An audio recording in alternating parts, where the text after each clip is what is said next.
Mi nuera dijo: «Su mente ya está perdida. En 2 semanas, la herencia será nuestra».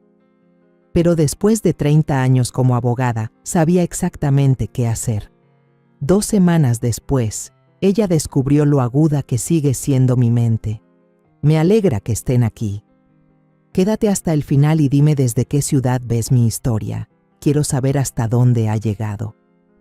Jamás imaginé que entrar en mi propia cocina se sentiría como invadir propiedad ajena. Pero aquella mañana me detuve en el umbral y lo oí. La voz de Clara, baja y cortante. Su mente ya está perdida.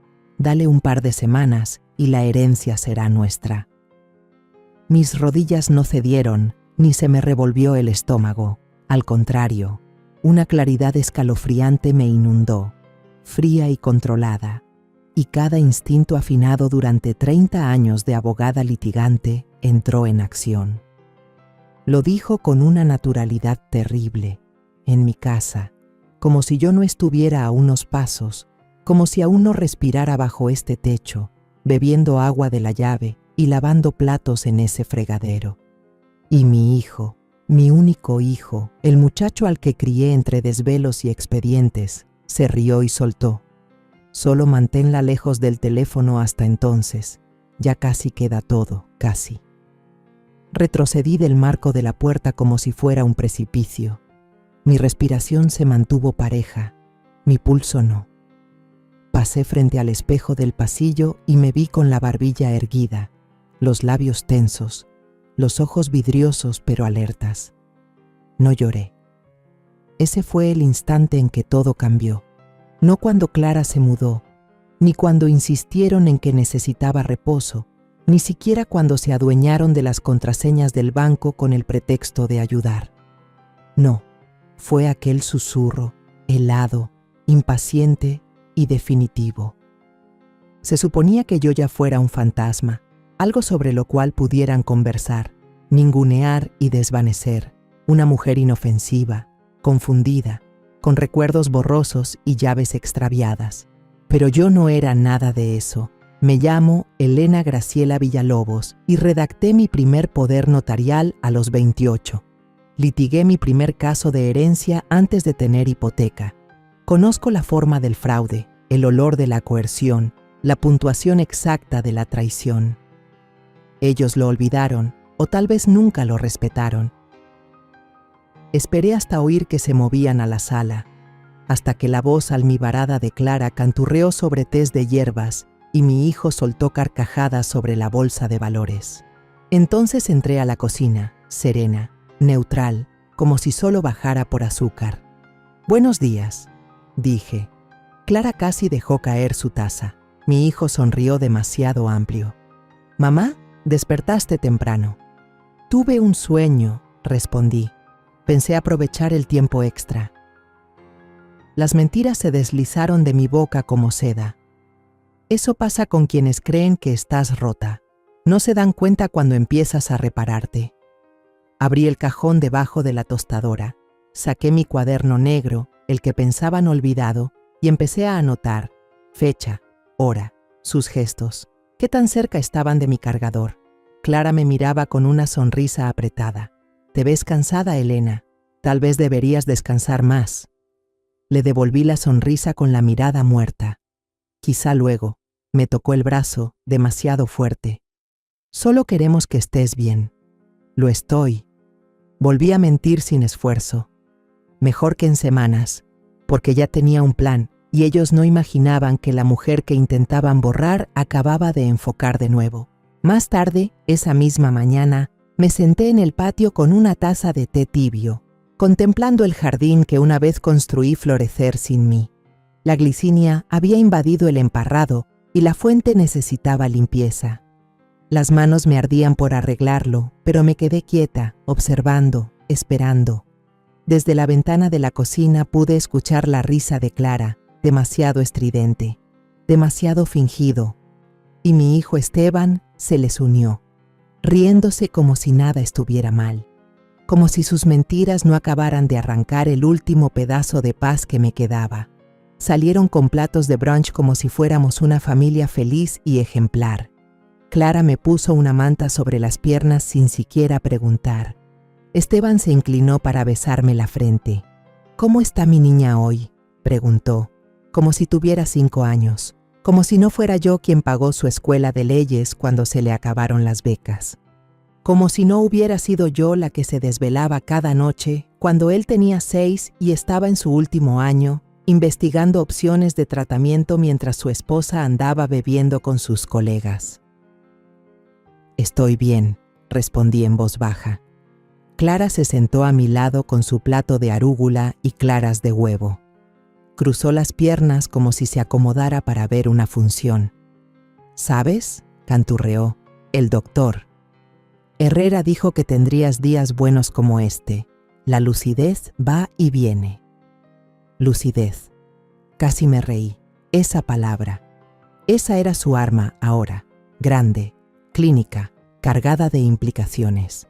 Quería que me estremeciera, que preguntara qué significaba, que dejara ver una grieta. Pero no lo hice. Di un sorbo a mi té y la miré directo a los ojos. «¿Y quién es el doctor? ¿Herrera otra vez?», pregunté. Parpadeó.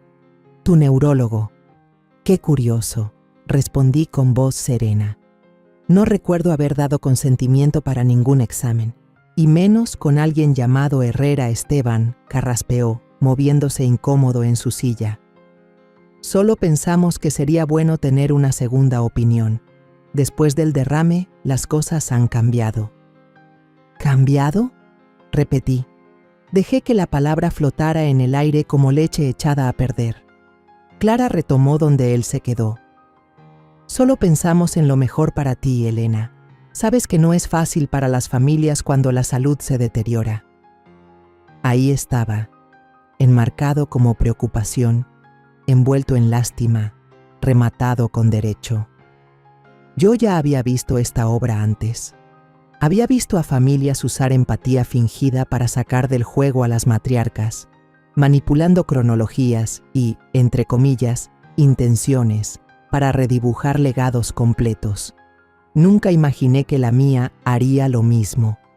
¿Cuándo dejó mi hijo de verme como su ancla y empezó a verme como una carga? Ellos pensaban que ya estaban ganando.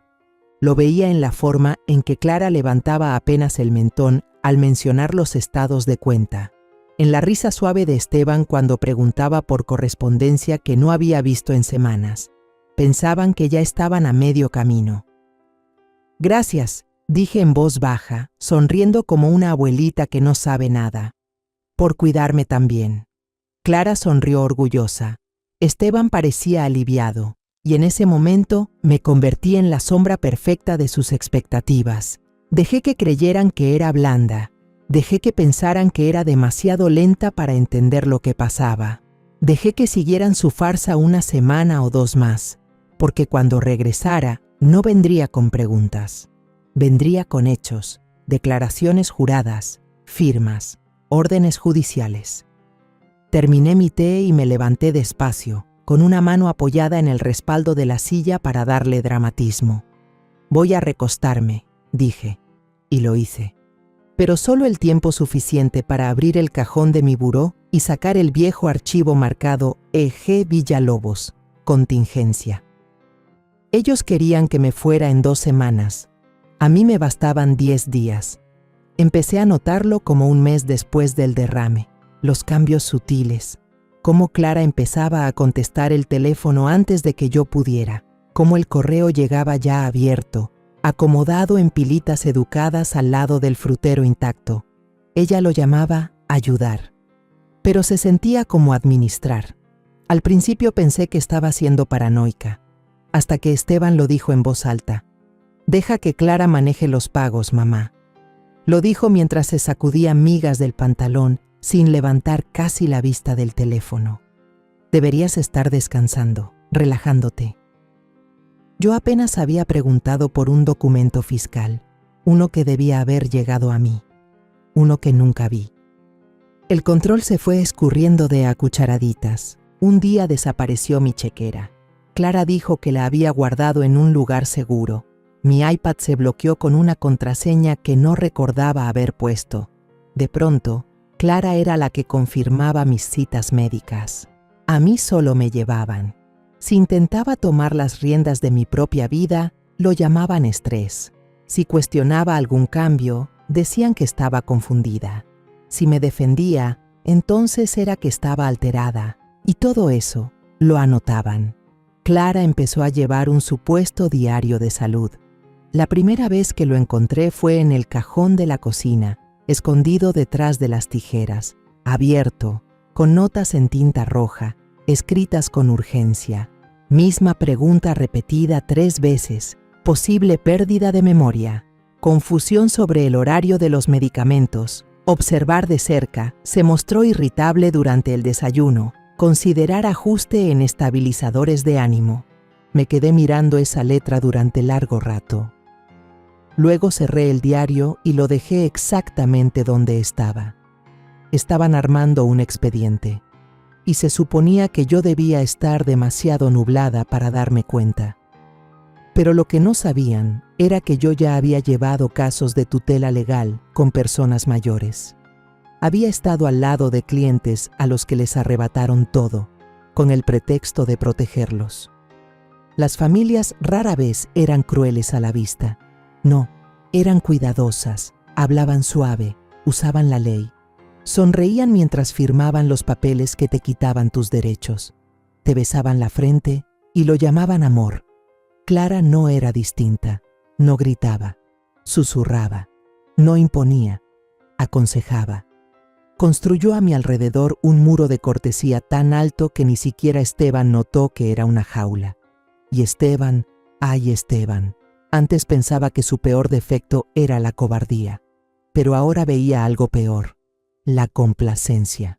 Le gustaba la comodidad, que Clara se encargara de todo, no tener que cuestionar sus decisiones. Así podía seguir diciendo que era inocente. Manos limpias, corazón dudoso. Una noche quise tantear el terreno. ¿Cancelaste el servicio del jardín?, le pregunté con ligereza. Parpadeó. Clara dijo que era muy caro, que ya no lo necesitabas. ¿Muy caro? Ese jardín era mío, mi terapia, mi ritual matutino durante 20 años. No necesitaba su permiso para podar los arbustos o pedir fertilizante. Pero al parecer, ahora sí. Ah, respondí, asintiendo como si entendiera. Esa noche subí al ático. Hacía años que no subía esas escaleras. Las rodillas me dolían y ya no me movía como antes. Pero mi mente estaba lúcida. Y allá arriba, bajo cobijas viejas y cajas apolilladas, estaba el baúl que no había tocado en más de una década. Dentro estaban mis credenciales legales, mi sello de notaría, copias de todos los documentos legales que alguna vez redacté para mí misma, incluido el fideicomiso familiar original, intacto, aún válido, y un sobre amarillo. Adentro, una lista de antiguos colegas. 3 declaraciones juradas de clientes que guardé como material de enseñanza, y una ficha desgastada que decía, con letras negras y firmes, por si olvidan quién eres. Me senté ahí mismo, en el suelo del ático, y empecé a leer. Pensaban que estaban reescribiendo mi historia. Se les olvidó que fui yo quien la escribió primero. 2 días después, revisé el montón de correspondencia. Clara, una vez más, me la había reunido con su típica sonrisa ladeada. Esa que intentaba decir, te estoy haciendo un favor, cuando las dos sabíamos que me estaba hundiendo. Nada importante, canturreó. Puras cosas aburridas. Me la llevé a mi habitación, cerré la puerta y la aseguré con llave.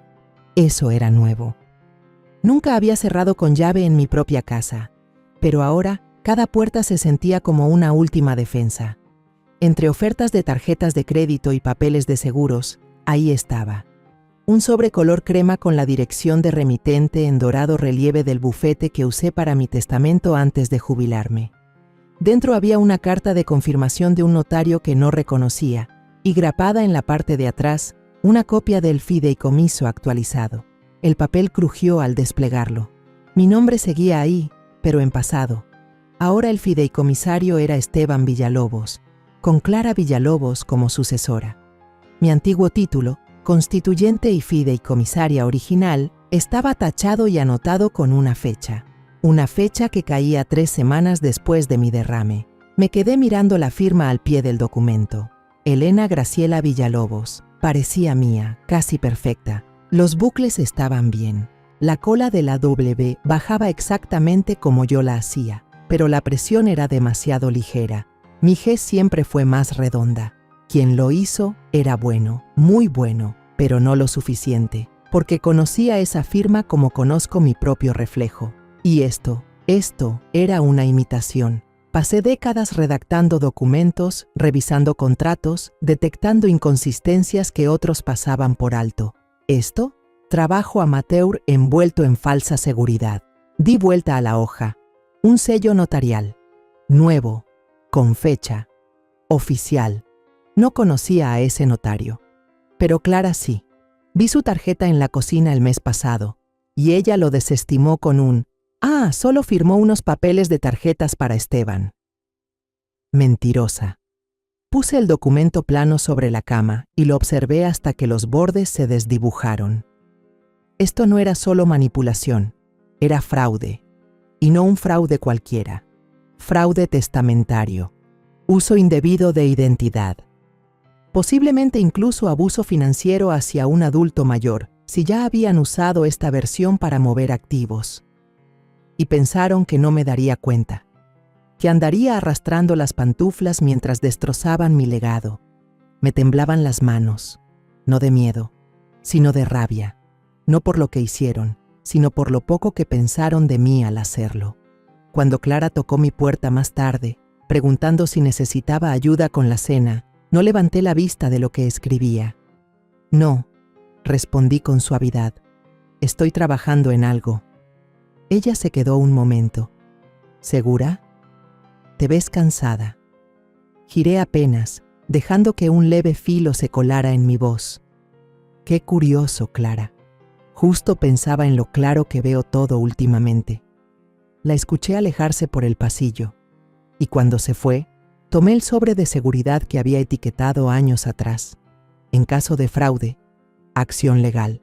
Dentro coloqué una fotocopia del documento falsificado. Mañana se lo llevaría a Enrique Durán, un antiguo colega, ahora medio retirado, pero aún más afilado que un cuchillo y con el genio de un abogado acorralado. ¿Querían jugar con firmas? Juguemos. Pero yo no faroleo. Para cuando salió el sol al día siguiente, ya llevaba medio archivo revisado en mi estudio del piso de arriba. No me molesté en desayunar. El hambre ya no significaba nada. La concentración era mi único combustible. Clara tocó una vez, cerca de las 8. ¿Quieres avena, Elena? No respondí. Hubo una pausa. Escuché sus pasos alejarse. Bien, que se preocupe. Para las 10, tenía frente a mí una carpeta manila gruesa con la etiqueta Villalobos Trust Original. El papel estaba amarillento, pero intacto. Mi letra, firme. Las anotaciones, precisas. El fideicomiso original. Redactado, firmado y notariado en mi propia oficina allá por el 2002. Atestiguado por Enrique Durán en persona. Sonreí mientras lo comparaba línea por línea con la versión modificada que Clara había canalizado a través de su notario marioneta. Eliminó las cláusulas de adjudicación escalonada, aplanó la autoridad contingente, lo redujo a una simple sucesión directa, como si yo ya estuviera muerta. El fideicomiso original lo diseñé con capas de protección, para mí, para la herencia, para justo esta situación en la que ahora me encontraba. Clara, con su arrogancia, lo había reducido todo a una simpleza insultante. Y la simpleza era fácil de desarmar. El resto del día trabajé en silencio. No escribí ni un solo correo. No hice llamadas desde el teléfono de la casa. No pensaba delatarme usando nada que pudiera escuchar. En lugar de eso, escribí una nota breve para Enrique, con códigos y precaución, pidiendo una consulta discreta sobre el patrimonio, y la dejé yo misma en el buzón durante una caminata. Esa noche, cuando Esteban se sentó junto a mí en el sofá con su falsa preocupación, asentí como una muñeca. «Mamá, ¿te sientes bien?» «Solo estoy un poco cansada», respondí con los ojos bien abiertos, inocente. Todo se siente un poco nublado. Sus hombros se relajaron. Me dio una palmadita en la mano. Clara me sonrió desde el otro lado de la habitación, como si ya hubiera elegido las flores para mi funeral. Casi me reí. Olvidaron que yo construí esta casa. Clara estaba robando. Yo no era solo la fiduciaria de ese patrimonio. Fundé mi propia firma. Defendía a clientes con fortunas grandes de carroñeros como ella. Conocía cada rincón del litigio patrimonial. Entrené a la mitad de los abogados que aún usan mis antiguos formularios. La diferencia era que antes me pagaban por defender a otras familias. Ahora estaba defendiendo la mía de sí misma. Después de cenar, subí de nuevo al ático. Esta vez no por archivos, sino por algo más íntimo. Una vieja grabadora de voz. Mi voz, años atrás, ensayando testimonios judiciales. La cinta todavía funcionaba. Inserté un cassette nuevo, presioné grabar. Soy Elena Graciela Villalobos, fecha 9 de abril. Estoy en pleno uso de mis facultades mentales y de mi memoria. Las siguientes declaraciones están destinadas a servir como testimonio si llega a ser necesario. Documenté todo. La fecha en que sufrí el derrame. El día que Clara empezó a encargarse de mis medicamentos. Los cambios en mi acceso financiero. Los documentos del fideicomiso. La firma falsificada. El tono de voz que usó Esteban cuando me dijo que ya no debía preocuparme por nada. Lo relaté todo, con calma, con precisión, con fundamento legal. Terminé la grabación con una sola frase. Esto no es confusión. Esto es evidencia. Guardé la cinta en una caja fuerte que no había tocado desde que murió mi esposo. Y entonces, por primera vez en semanas, dormí. No profundamente, no con comodidad, pero con una tranquilidad que no sentía desde aquella mañana en la entrada de la cocina. Porque ahora no solo tenían un problema, tenían una adversaria. A la mañana siguiente, mientras Clara estaba fuera haciendo mandados y Esteban encerrado en su oficina fingiendo que trabajaba, abrí el cajón inferior de mi mesa de noche y saqué una fotografía. Había 3 personas en ella. Yo, una exclienta llamada la señora Adela Fernández y su sobrina, sonriendo, enlazadas del brazo, cuando aún creíamos que a Adela le quedaban muchos años por vivir. Pero la foto no era lo importante, era lo que venía después. Conocí a Adela cuando tenía 78 años, viuda, aguda como una navaja. Entró a mi firma con una carpeta más gruesa que su bolso y dijo: «Quiero asegurarme de que nadie se robe lo que he ganado». Me cayó bien desde el primer momento. Preparamos todo: fideicomisos, poderes médicos, protección inmobiliaria. Todo quedó sellado herméticamente. Pero luego su sobrina se mudó con ella. Empezó a contestar su teléfono, a faltar a citas, a no pasar mensajes. Pronto Adela dejó de presentarse. Cuando finalmente reapareció, estaba pálida, delgada, confundida. Su sobrina había tomado el control de sus medicamentos, convencido a 2 médicos de redactar informes de deterioro cognitivo. Incluso obligó a Adela a firmar nuevos documentos guiándole la mano. Literalmente. Tomé el caso y logré revertir todo. Pero Adela no vivió mucho después. Su herencia pasó de forma correcta, pero no antes de que pasara el último año de su vida dudando si estaba perdiendo la razón o si alguien se la estaba robando. Ese caso me persiguió, y ahora era mi realidad. La versión del robo de Clara no era ruidosa ni caótica. Sonreía mientras recortaba. Le decía a Esteban que yo estaba declinando. Controlaba mis medicamentos. Mencionaba doctores con los que yo jamás había hablado. Ella nunca dijo: «Dame el dinero». Lo que dijo fue: «Vamos a simplificar, simplificar». Esa era la palabra favorita de los que abusan. Más fácil, más callado, más suave, hasta que mirabas a tu alrededor y te dabas cuenta de que todo lo que eras había sido absorbido por el control de otra persona. Número. Guardé la foto de Adela de nuevo en su carpeta y me puse de pie. Era momento de documentarlo todo, igual que lo hice por ella. Esa tarde tomé un taxi, sí, un taxi. Porque Clara, de manera muy conveniente, había perdido mis llaves la semana pasada y visitado una clínica psiquiátrica privada en el centro. No llamé antes. Entré directo, con el abrigo abotonado y mi identificación en la mano. «Quiero una evaluación cognitiva», dije. La recepcionista parpadeó. «¿Tiene usted una referencia?» «Tengo licencia», respondí, mostrando mi credencial de abogada, «y el derecho de solicitar una evaluación». Ella asintió de inmediato. El doctor Sims era joven, demasiado joven, pero inteligente. Lo supe por cómo cambió la línea de preguntas cuando entendió quién era yo. Me hizo enumerar precedentes en orden inverso, resolver operaciones matemáticas, asociar palabras, recordar patrones. Cuando terminamos, me miró con verdadera curiosidad. «¿Por qué la prueba, si no es indiscreción?» Sonreí. «Solo estoy dejando constancia de algunas cosas». Se ofreció a redactar un resumen notariado y enviarlo a quien yo indicara. Le dije que pasaría por él la próxima semana. Notariado, sin filtros, independiente. Otro ladrillo en el muro que estaba construyendo, fuerte, silencioso, deliberado. Cuando llegué a casa, Clara ya estaba allí. Me preguntó cómo me fue en mi paseo. «Encantador», respondí, colgando mi abrigo en la silla. Tomé aire. Aclaré mi mente. Sonrió. «Qué bien». Luego tomó su teléfono y comenzó a escribir mensajes otra vez, probablemente al mismo notario que validó su robo. Que escriba, que planee, que piense que las paredes se me vienen encima, porque estaba a punto de enseñarle cómo se construye una base de verdad. 3 días después, estaba sentada en una cafetería tranquila a 2 cuadras de mi antigua oficina, el mismo lugar donde solía reunirme con clientes demasiado nerviosos para cruzar las puertas del juzgado. Elegí una mesa en la esquina, espalda a la pared, vista hacia la salida. Viejas costumbres. Aún las tenía. La campanilla sonó y entró Enrique Durán.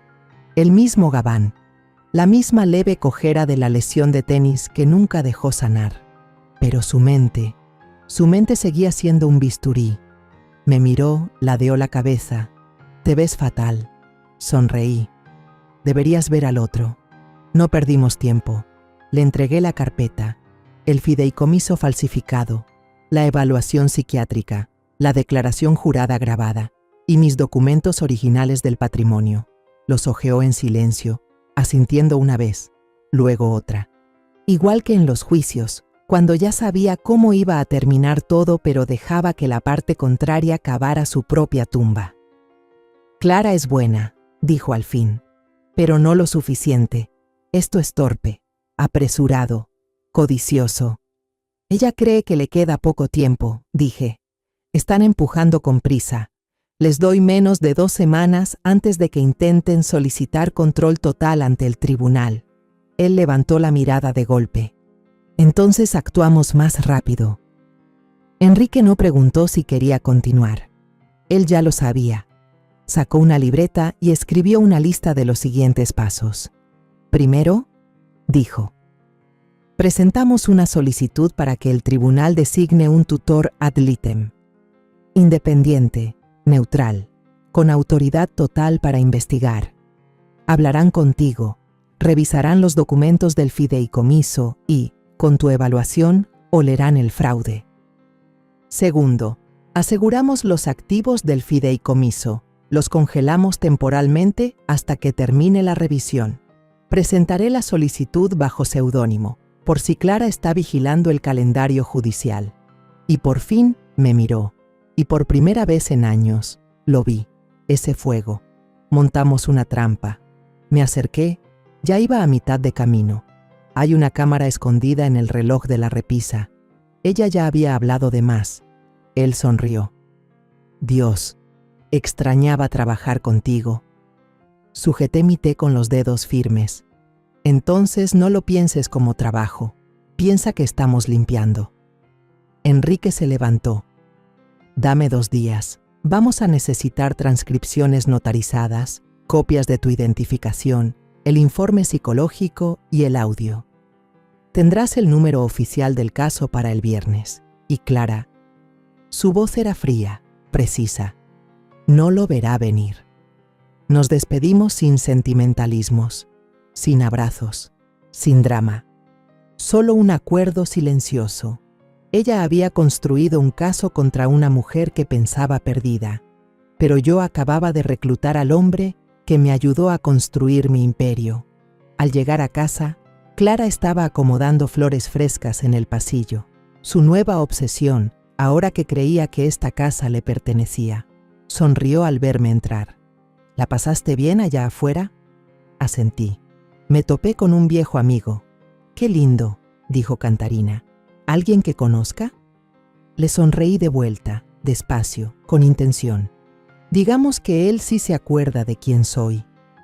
Ella parpadeó, solo un segundo, pero bastó. Pasé junto a ella, subí las escaleras y me encerré en mi cuarto. Esa noche saqué el archivo del fideicomiso otra vez. En la parte trasera del documento original escribí una sola frase con marcador permanente. Una firma es solo tinta, a menos que sea la mía. Luego anoté la fecha y la subrayé 2 veces. Todo ocurrió un jueves por la mañana. El aire estaba seco, quebradizo, de ese tipo que se te clava en la garganta y hace que cada respiro arda como lija. Clara llevaba días merodeando, observándome de cerca, lanzando preguntas raras, bien calculadas, como «¿Recuerdas qué día es hoy, Elena?» o «¿Tomaste tus medicinas esta mañana, cariño?» Yo respondía lento, dejando que la mirada se me perdiera, fingiendo estar un poco confundida. Y sabía por qué. Estaban planeando algo. Podía sentirlo en el silencio entre sus miradas. Algo definitivo. Esa mañana Clara lo escenificó. Llamó a Esteban del trabajo. «Emergencia», dijo en voz alta desde la cocina, fingiendo que no podía oírla desde el pasillo. Me quedé arriba, escuchando a través de las rejillas del aire, mientras ensayaba su actuación. Cuando Esteban llegó, se aseguraron de que estuviera en la sala. Clara preparó té de manzanilla y lo puso sobre la mesa, con una pastilla al lado. No era mía. No la reconocí. No lo bebí. Ella suspiró fuerte y se giró hacia Esteban. «Está rechazando la medicación otra vez. Ya no sé qué hacer». Él me miró desde el sillón, con esos ojos llenos de preocupación que no se había ganado. «Mamá, ¿estás bien? ¿Sabes qué día es hoy?» Lo miré sin expresión. «El año es 1982», susurré, casi riendo. «El presidente Nixon manda saludos». Clara parecía triunfante. Esteban, asustado. Todo era parte del teatro, su teatro, el que necesitaban para justificar el documento final que habían presentado esa misma mañana, sin que yo lo supiera, en el tribunal testamentario. Me enteré esa noche. Claro que no me lo dijeron, pero escuché un mensaje en el teléfono de Esteban, puesto en altavoz mientras cocinaba. La asistente del abogado confirmando la petición para que me declararan legalmente incapacitada. La fecha de audiencia había sido acelerada. 5 días. Estaba ocurriendo. Clara había convencido a una de sus amigas, la doctora Calderón, una psiquiatra en su nómina, para presentar un segundo informe. Este incluía palabras como demencia, delirios, memoria no confiable. Me senté sola en mi habitación después de cenar y miré el espejo. Querían borrarme, no solo quitarme la casa, la vida, querían llevarse mi mente, mi nombre. Esto no era solo traición, era una ejecución pública de identidad. Abrí el cajón y saqué la grabadora. «Esta es Elena Graciela Villalobos», dije con voz firme. Hoy, Clara Villalobos colocó una pastilla desconocida en mi té e intentó provocar un comportamiento que pareciera psicosis. Fingí estar confundida. No bebí el té. El incidente fue presenciado por Esteban Villalobos. La pastilla sigue en la taza, intacta, y será guardada para análisis. Coloqué la taza, aún llena, en una bolsa plástica sellada. Luego la guardé en el congelador con una nota para Enrique. Cuando Esteban tocó la puerta 1 hora más tarde, yo estaba tranquila. «¿Mamá?», preguntó con suavidad.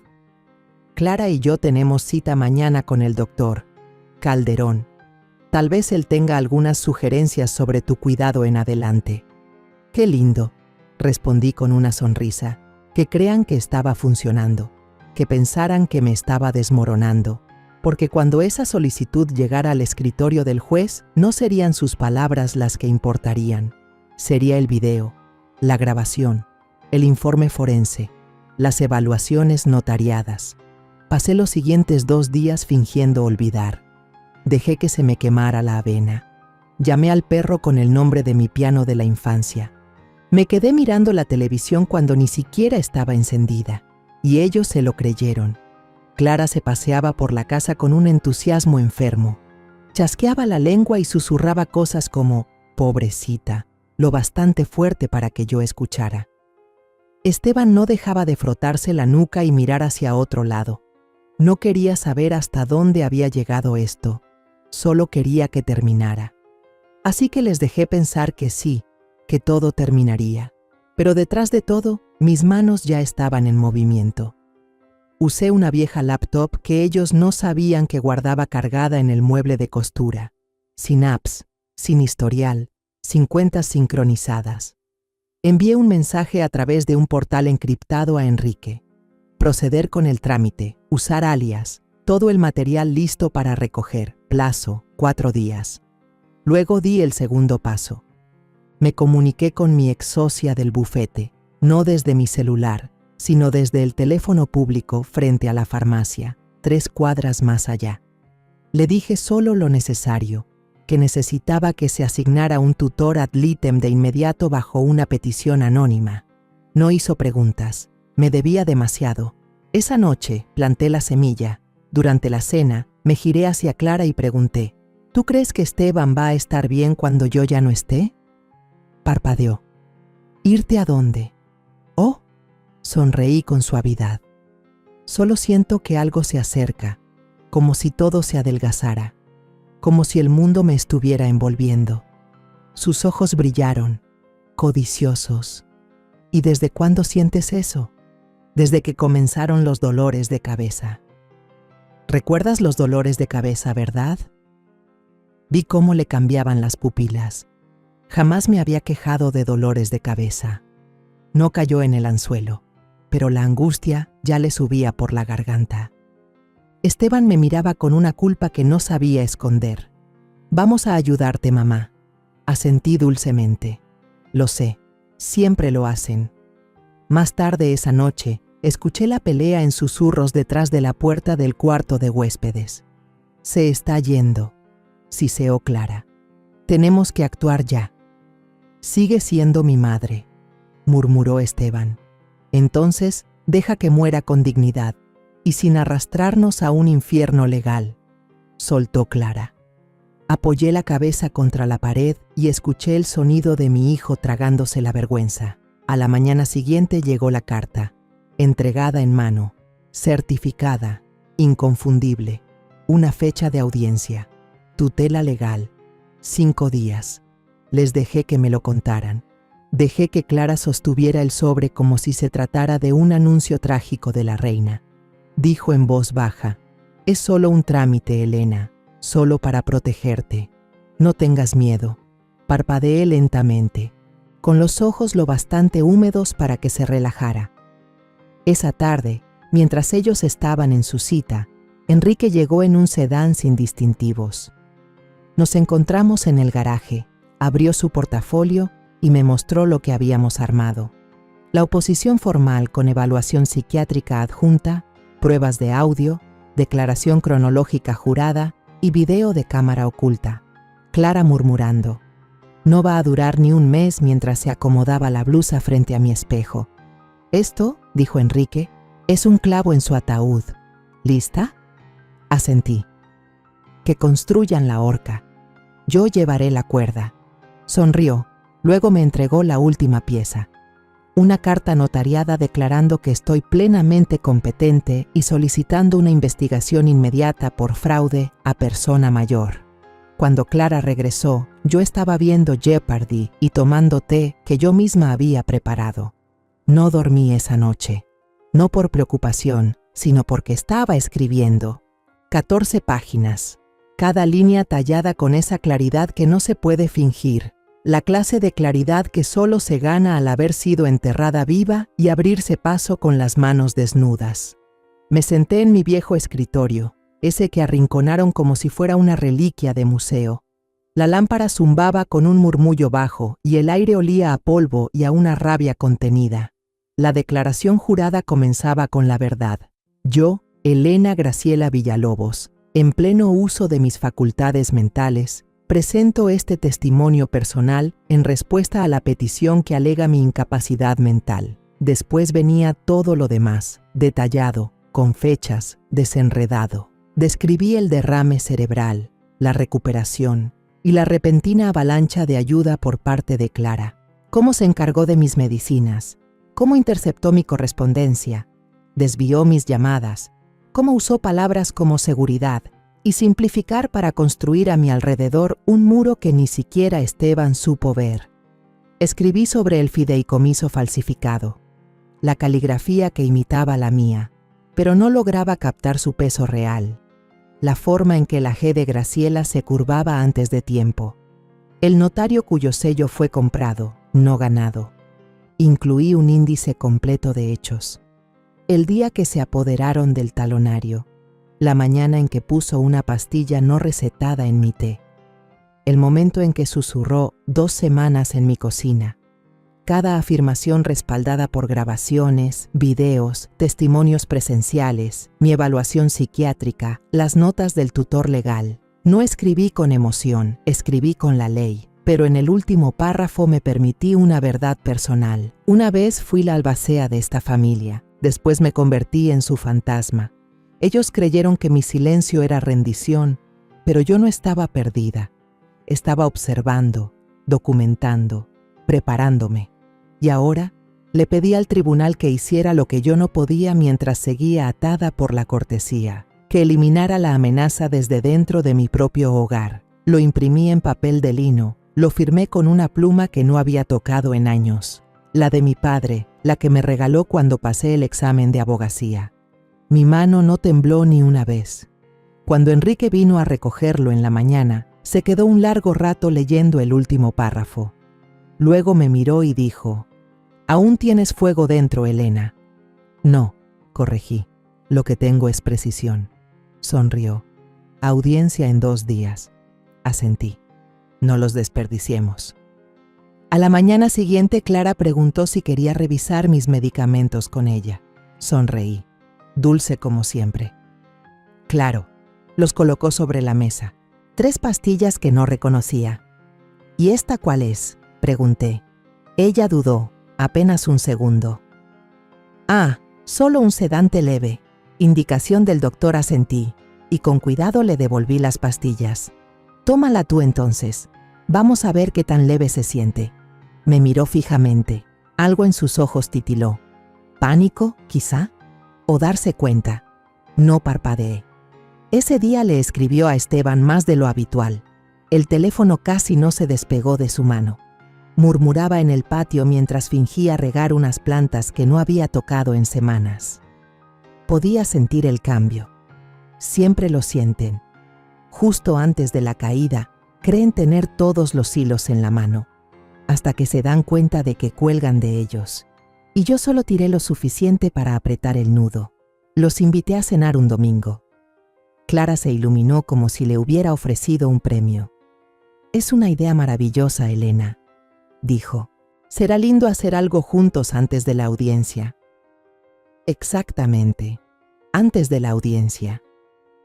Pasé el día cocinando lentamente un asado, puliendo la platería, poniendo la mesa con los manteles de lino que Clara alguna vez tachó de demasiado pretenciosos. La casa olía a romero y a sentencia. Clara llevaba perlas. Esteban, confusión. Yo, mi viejo perfume de los días de juicio. Nos sentamos, intercambiamos cortesías forzadas, y cuando sirvieron el vino, Clara carraspeó como si fuera a dar un brindis. «Traje algo», dijo, sacando una carpeta de su enorme bolso. «Solo unos documentos finales para facilitar las cosas después de la audiencia». La colocó al lado de mi plato como si fuera un postre. Dentro, un testamento nuevo, todo mecanografiado, convenientemente desprovisto de los matices del original. Le dejaba todo a Esteban y Clara, sin menciones a fundaciones, a organizaciones benéficas ni a Luz, la hija de mi difunta hermana. Sin condiciones, sin protecciones. Solo una línea al final, firmado en pleno uso de sus facultades mentales por Elena Graciela Villalobos. Ella creía que estaba firmando el tiro de gracia. Lo que no sabía era lo que se escondía bajo el mantel, justo debajo de mi silla. Una pequeña grabadora digital, ya encendida. También bajo la mesa, un sobre cerrado y notariado. Dentro, una copia del fideicomiso verdadero, mi declaración jurada, y una carta dirigida al juez Fernando, archivada esa misma mañana a través del despacho de Enrique. Pero yo seguí el juego. Abrí la carpeta y la hojeé. Dije, fingiendo desconcierto. ¿Hiciste todo esto tú sola? Clara sonrió con modestia. Tuvimos un poco de ayuda, pero sí. ¿Y quieres que firme esto?, pregunté, ladeando la cabeza. Si te sientes con ánimos, dijo, demasiado rápido. Claro que sí, respondí. Tomé la pluma, esa que ella había traído, con barniz negro elegante, probablemente grabada con las iniciales de Esteban. La hice clic una vez, luego otra y otra más, 3 veces con toda intención. Era la señal que Enrique y yo habíamos acordado. Si algo se salía del plan, se activaba la segunda opción, pero nada saldría mal, porque estaban demasiado seguros, demasiado confiados para sospechar una sola cosa. Firmé el testamento falso, con cuidado, legiblemente, justo sobre la línea que Clara había dejado para mí como trampa. Ella sonrió de oreja a oreja, emocionada. Esteban se veía inseguro, pero no dijo nada, como siempre. Has tomado una decisión inteligente, dijo. Asentí. No tienes ni idea, le respondí. Se quedaron para el postre. Clara incluso tomó una segunda copa de vino, soltó una risita. Dijo lo bonito que era volver a ser una familia. Y yo le sonreí, porque ya sabía lo que venía. Cuando se fueron, metí la grabadora y el testamento firmado en un sobre acolchado ya dirigido. Lo llevé yo mismo al buzón, con sello, con fecha y hora, irrefutable. Para cuando ellos durmieran, el juez ya tendría todo. Clara creía haberme grabado cediendo mi poder, pero fui yo quien la grabó celebrando un delito. Y el lunes, el tribunal no necesitaría mucha persuasión. La firma era mía, pero la decisión fue de ella, y acababa de elegir mal. El lunes llegó con un viento frío y un número de sala impreso en tinta gruesa sobre una citación. Clara vestía de azul marino, un saco demasiado rígido para alguien que se dice cuidadora amorosa. Entró al juzgado como si fuera a recibir un premio. Esteban la seguía, pálido y con los labios apretados. Yo entré con Enrique, sin andadera, sin bastón, sin titubeos. El secretario en la puerta dijo, «¿Miss Lee?» «Villalobos», respondí sin parpadear. «Presente». Nos sentamos en lados opuestos. Clara no dejaba de mirarme, esperando el espectáculo que ya se había acostumbrado a ver. La mirada vacía, la confusión, el tropiezo con los nombres. En su lugar, saqué una pluma y un bloc legal. No escribí nada, solo dejé que ella lo viera. El juez Fernando entró, de hombros rectos y mirada alerta. No era nuevo, no era blando. Y Clara no lo sabía, pero ya había revisado el expediente enviado por el despacho de Enrique. El video, la declaración jurada. La taza de té que Clara había manipulado ahora estaba guardada en una bolsa de evidencias. La evaluación psiquiátrica. Cada hoja. Ni siquiera miró a Clara cuando comenzó. Antes de continuar con la solicitud de tutela, dijo: «Me gustaría revisar algunos documentos complementarios presentados por el abogado de la demandada, la señora Villalobos». Clara se movió en su asiento. Esteban se irguió. Enrique se levantó y empezó a desmantelar el silencio con una precisión meticulosa. Reprodujo un fragmento de la grabación. Solo un pedazo. La voz de Clara retumbó por los altavoces del tribunal. No aguantará ni el mes. Solo fírmalo. Ella jamás lo va a impugnar. El silencio cayó como una losa. El rostro de Clara se puso pálido. Esteban se volvió hacia ella, despacio. La confusión mutando en incredulidad. Enrique no levantó la voz. No hacía falta. Esto, dijo, es un patrón de coerción. Esta mujer, mi clienta, fue manipulada, aislada, debilitada médicamente y engañada. Las grabaciones muestran intención. Los documentos revelan falsificación. Las evaluaciones demuestran total capacidad mental. El juez me miró. ¿Desea hablar, señora Villalobos? Me puse de pie. No lentamente, no con cautela, con determinación. Solo quiero decir, comencé, con la voz firme, que el amor sin respeto no es amor. Y que el silencio no significa debilidad. Sabía lo que estaban haciendo. Dejé que terminaran la historia. Porque eran demasiado arrogantes para darse cuenta de que yo ya había escrito el final. Clara abrió la boca. El juez la interrumpió. Tendrá su oportunidad, pero le convendría considerar bien sus derechos de aquí en adelante. Se dejó caer en su asiento, con los ojos desorbitados y las manos temblando. El juez se volvió hacia Esteban. Señor Villalobos, usted fue cómplice, ya sea por acción u omisión. Si continúa apoyando este esfuerzo, podría ser nombrado en una acusación como colaborador. Esteban balbuceó. Yo no sabía. El juez lo miró largo y con dureza. No preguntó. Y eso fue lo más sincero que se dijo en toda la mañana. Al final de la audiencia, la petición de tutela fue desestimada. Todo el poder me fue devuelto. Todos los documentos falsificados, anulados. Pero nadie aplaudió en la sala. Solo se respiró. Clara salió furiosa, casi tropezando al cruzar la puerta. Esteban se quedó atrás. «Mamá», empezó a decir, pero no lo dejé terminar. «¿Ahora sí me extrañas?», murmuré. «¿Y dónde estabas cuando ella me daba pastillas que ni reconocía?». No tuvo respuesta. Y eso fue respuesta suficiente. Vinieron a la casa 2 días después. Clara, con la cara hueca y amarga, todavía llevaba los aretes de perla que creía que la hacían ver respetable. Yo estaba sentada en la sala, la espalda recta, el fideicomiso original extendido frente a mí como una declaración de guerra. A mi lado, Enrique. A su izquierda, el oficial delegado de la Unidad de Protección a Adultos Mayores del Condado. Y justo detrás, de pie con un portapapeles en la mano, un investigador del Estado. Clara titubeó en la entrada. Esteban se congeló.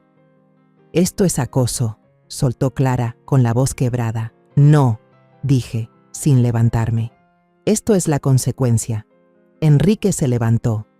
Sira Villalobos, basado en el fallo del tribunal y nuestra presentación posterior, las autoridades han abierto una investigación por notarización fraudulenta, coerción, abuso a un adulto protegido y tentativa de robo mediante la manipulación de documentos estatales.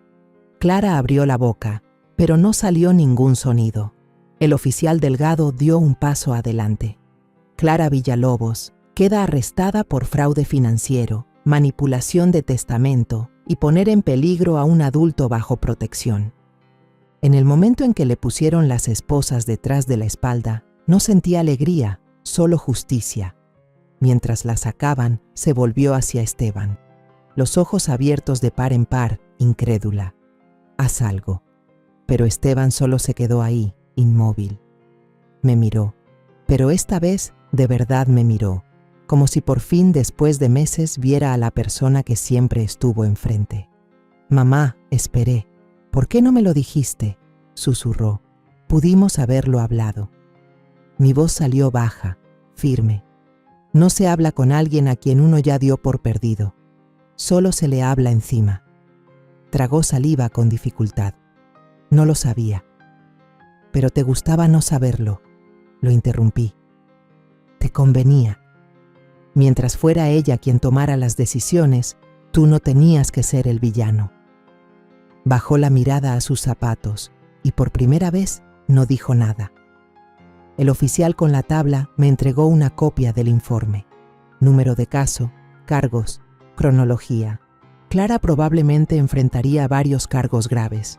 Si la declaraban culpable, jamás volvería a controlar ni un centavo del futuro de nadie. Y sobre Esteban, no llamé a la policía por él.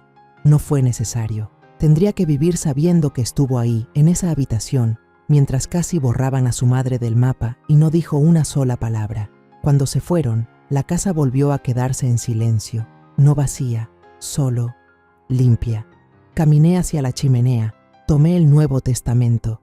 Clara lo había visto firmar con una sonrisa. Luego lo desgarró a la mitad, y otra vez, y otra, hasta convertirlo en confeti. Que lo vea ahora desde su celda. Que vea lo que pasa cuando intentas enterrar viva a una persona que aún respira, que aún tiene huesos y que sigue teniendo maldito número de colegiada. Esa noche me senté con mi té de verdad, preparado con mis propias manos, y escribí un último anexo a mi fideicomiso vital. Decía, si algún día se me declara incapaz otra vez, que sea por mis propios actos, no por la codicia disfrazada con collar de perlas. El tribunal se sentía más frío esta vez, no por el clima, sino por ese silencio espeso, ese que se cuela cuando todos saben lo que viene, pero nadie se atreve a nombrarlo. Clara estaba al otro lado del pasillo, con su traje azul marino impecable. Esta vez sin joyas, el cabello recogido. Parecía alguien que ensayó cómo dar lástima. Esteban se sentó detrás de ella. No habló. No me miró. Enrique estaba a mi lado, con notas en mano, tranquilo como un lago en enero. El juez llamó al orden y me levanté. Sin bastón, sin ayuda, solo yo con el papel en la mano, lista para cerrar esa puerta para siempre. Señora Villalobos, comenzó el juez, el tribunal ha revisado las pruebas presentadas, incluyendo las grabaciones ocultas, firmas falsas certificadas y las declaraciones grabadas de la acusada. También hemos revisado sus evaluaciones médicas, tanto independientes como asignadas por el tribunal. Su capacidad mental no está en duda. Asentí una vez. Déjelo terminar. Señora Clara Villalobos, continuó, con la voz endurecida. Se le declara responsable del intento de coacción y manipulación fraudulenta de documentos legales relacionados con la herencia Villalobos. Clara abrió la boca, como si fuera a objetar, pero su abogado por fin puso una mano sobre su brazo. El juez prosiguió. Aunque la sentencia quedará a cargo del Tribunal Penal, este Tribunal de Sucesiones dicta lo siguiente. Todos los documentos falsificados quedan anulados. Se restablece el fideicomiso original. Se le prohíbe acceder, asesorar o influenciar cualquier decisión sobre el patrimonio de Elena Graciela Villalobos. Volteó hacia mí de nuevo. ¿Desea decir algo? Di un paso al frente. Sostuve el papel sin mirarlo. Ellos amaban más mi dinero que a mí, dije. Y cuando creyeron que podían tener ambas cosas, intentaron borrar lo único que aún me hacía peligrosa. Mi mente. Clara se estremeció. Afiné la voz. No estoy furiosa porque intentaron quitarme la casa. Estoy furiosa porque pensaron que no me iba a dar cuenta. Retrocedí. El juez asintió. Que conste en actas el acuerdo del tribunal. El fraude sucesorio, sobre todo contra personas mayores, es una epidemia creciente. Pero hoy no. Golpeó el mazo una vez. Clara no se movió, sin lágrimas, solo humillación. Esteban se levantó despacio. Inténtalo otra vez. Mamá, lo siento. Lo miré. No, le dije. Lo que sientes es que la atraparon. Él bajó la mirada. Me di la vuelta para irme. Y por primera vez desde que todo esto empezó, no me sentí como una mujer arrastrándose fuera de la tumba. Me sentí como la que escribió el discurso del funeral. Afuera del juzgado se habían reunido algunos reporteros locales, de los de poca monta. Enrique se encargó de ellos. Yo no necesitaba atención. Todo lo que necesitaba era recuperar mi nombre, mi legado, mi casa, y que nadie más tocara mis medicinas. Clara pasó 2 noches en la cárcel del condado antes de la audiencia de fianza. No la liberaron. Resulta que falsificar documentos testamentarios de una mujer mentalmente competente y luego intentar drogarla para que cooperara no cae bien entre los fiscales. Mucho menos si te ríes de eso frente a una cámara. Los cargos incluían abuso financiero, notarización fraudulenta, manipulación de documentos legales, intento de envenenamiento, toxicología pendiente.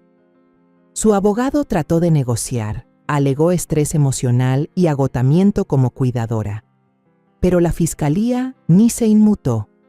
Clara probablemente iría a prisión, y aunque no lo hiciera, jamás volvería a ejercer con una licencia. Ni bienes raíces, ni salud, nada. Yo no la enterré. La ley lo hizo. En cuanto a Esteban, vino a la casa una vez, no para disculparse, no de verdad, más bien como un hombre esperando encontrar una ventana abierta cuando sabe que la puerta ya está cerrada. Se paró en el porche con un ramo de flores de gasolinera, una bolsa de supermercado con mi té favorito y la mirada de un hijo que cree que el arrepentimiento vale algo. Abrí la puerta, no lo invité a pasar. «Mamá», empezó. No sabía que era tan grave. Ella me dijo que estabas perdiendo la cabeza. Te dijo muchas cosas, le dije. Él asintió despacio. Siempre pareciste fuerte. No creí que pudiera alcanzarte. No lo hizo, dije sin emoción. A quien alcanzó fue a ti. Él se estremeció. Cometí un error, susurró.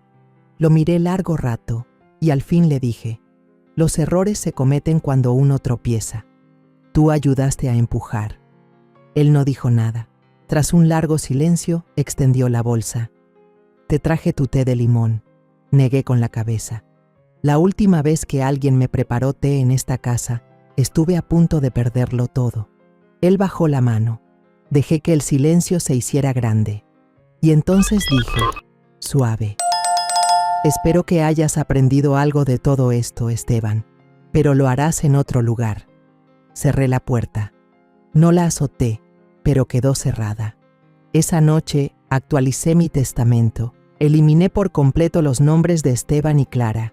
Volví a incluir a mi sobrina, Luz, la mujer que llamaba en cada fiesta, que cruzó todo el estado después de mi derrame solo para tomarme la mano y no pidió nada a cambio. Le dejé la casa. No porque me estuviera muriendo, sino porque quería que alguien honesto supiera lo que se siente pertenecer a ella.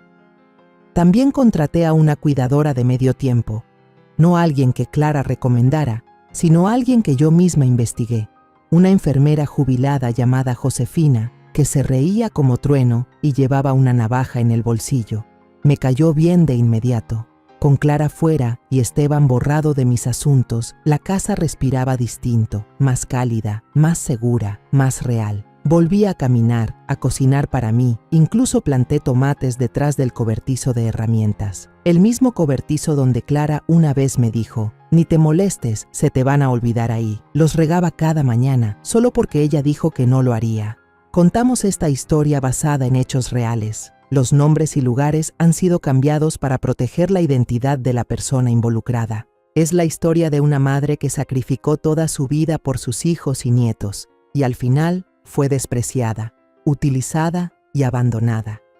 Pero cuando ya no le quedaba nada que perder, se levantó. Y esta vez vivió para ella misma. No la contamos para juzgar, sino para que quien escuche se detenga a pensar. ¿Cuántas madres están sufriendo en silencio dentro de su propio hogar? Ahora tengo curiosidad por ti, que estás escuchando mi historia. ¿Qué harías si estuvieras en mi lugar? ¿Te ha tocado vivir algo parecido? Déjamelo en los comentarios. Mientras tanto, te dejo en la pantalla final otras 2 historias que son favoritas del canal y que sin duda te van a sorprender. Gracias por quedarte hasta aquí.